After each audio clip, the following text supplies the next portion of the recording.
ನಿಂದು ತಾಯಿ ಗುಣ ತೀರೋದಿಲ್ಲ ಋಣ, ನೀನು ನಮ್ಮ ಪಾಲಿಗೆ ಎಂದು ದೇವ್ರಯ್ಯ.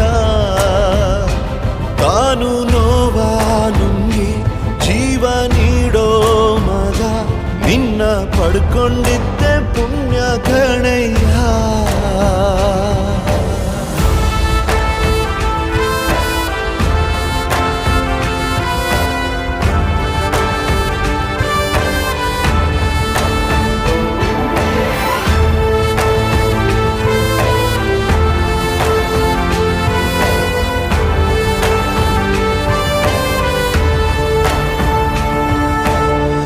ಅನ್ನ ಕೊಡೋ ಭೂಮಿನು ಹೊಗಳುತ್ತಿದೆ ನಿನ್ನನ್ನು, ಊರನ್ನೇ ಬೆಳಗೋ ವಜ್ರ ನೀನು.